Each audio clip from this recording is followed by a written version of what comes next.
बोलो श्री सद्गुरु भगवान की जय। आप सभी को मेरा सादर जय शंकर।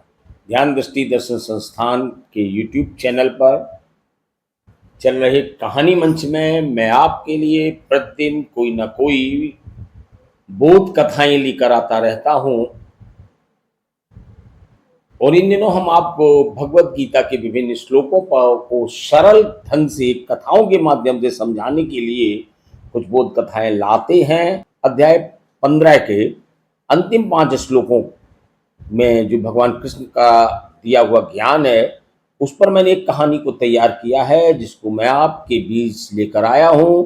मैं कहानी को प्रारंभ करूं इसके पहले आप सबसे अनुरोध है कि यदि आपने हमारा चैनल अभी तक सब्सक्राइब नहीं किया है तो चैनल को सब्सक्राइब करना ना भूलें, ताकि आपको प्रतिदिन इस प्रकार भगवत गीता सरल से सरल रूप में आपको समझने के लिए मिलती रहे और आप अपने जीवन को सार्थक करें। तो इसलिए पहले चैनल को सब्सक्राइब करें और फिर आगे सुनिए आज की ये कहानी, जो भगवत गीता के अध्याय 15 के श्लोक संख्या 16, 17, 18, 19 और 20 पर आधारित है। और इस कहानी का शीर्षक है 3 यात्री और अदृश्य पुल।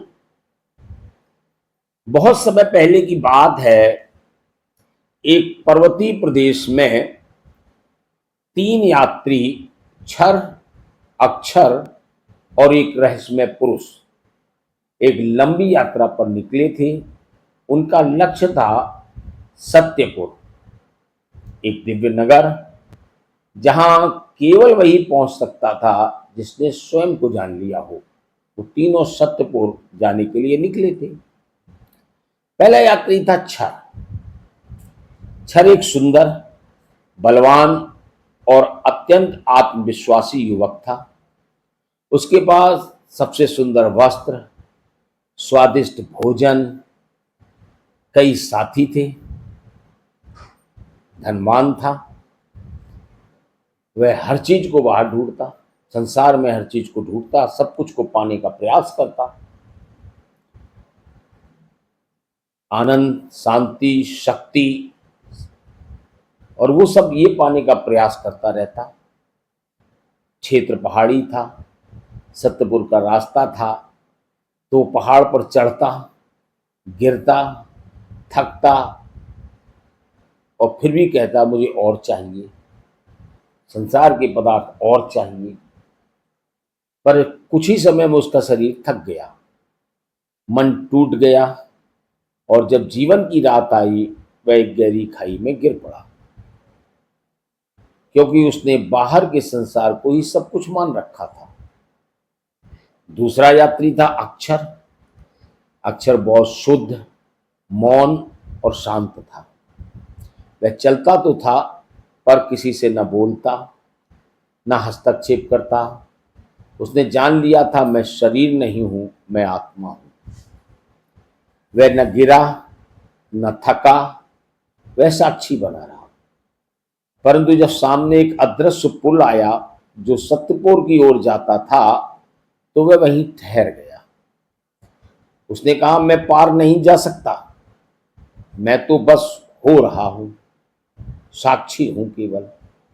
क्योंकि उस पुल से पार जाने के लिए केवल साक्षी भाव पर्याप्त नहीं था, वहां चाहिए था प्रेम, समर्पण और परमात्मा का स्पर्श, गुरु का साथ, गुरु का हाथ, भगवत स्वरूप गुरु का हाथ भी चाहिए था उस पुल को पर चढ़ने के लिए, और जो उस आत्मा के पास नहीं था तो वहीं रुक गया।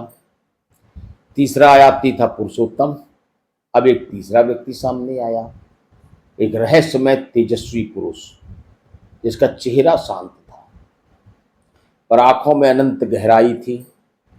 उसने क्षर को गिरते हुए संभाला और अक्षर को प्रेम से देखा और कहा मैं ही वह हूं जो क्षर को संभालता हूं और अक्षर को प्रेरित करता हूं।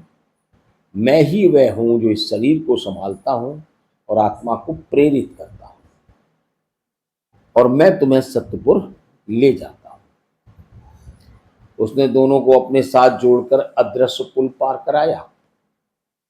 जब वे पार पहुंचे तो उन्होंने देखा कि वह पुरुष कोई सामान्य यात्री नहीं था, वह स्वयं पुरुषोत्तम थे। वही जो सबको धारण करते हैं, वही जो संसार और आत्मा दोनों से परे हैं। और पार हो गए, सतपुर पहुंच गए।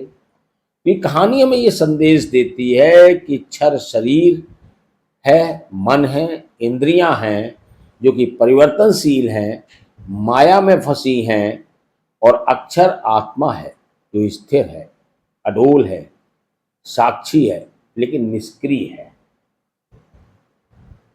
पुरुषोत्तम वो है जो परम आत्मा है, परमात्मा है, जो सब धारण करता है और मुक्ति प्रदान करता है। अदृश्य पुल जो है वो है परम ज्ञान और भक्ति, जिससे जीव मोक्ष को प्राप्त करता है। और सत्यपुर है मोक्ष धाम, ईश्वर प्राप्ति, जीवन का चरम लक्ष्य।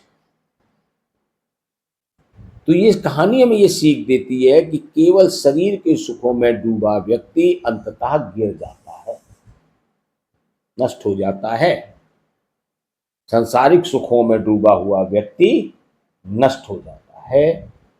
केवल आत्मा का ज्ञान, आत्मज्ञान होना ही पर्याप्त नहीं है। जब तक वह परमात्मा यानी पुरुषोत्तम से, परमात्मा से जुड़ता नहीं, केवल आत्मज्ञान हो गया वो भी पर्याप्त नहीं है। परमात्मा के प्रति प्रेम और भक्ति तो आवश्यक है ही। तो जो परमात्मा को जान लेता है वही सच्चे अर्थों में पूर्ण होता है। जो परमात्मा की भक्ति करता है, परमात्मा उसे मोक्ष प्रदान करता है और उसी का जीवन सार्थक होता है। आशा ये 5 श्लोक आपको इस कहानी के माध्यम से बहुत स्पष्ट और क्लियर समझ में आ गए होंगे। और इसी प्रकार की बोध कथाएं, गीता के श्लोकों पर आधारित मैं आपके लिए लगातार लेकर आ रहा हूं और आगे भी आता रहूंगा। और ये आपको अच्छी लगती हैं तो कहानी आपको कैसी लगी कमेंट बॉक्स में अपनी राय अवश्य दें।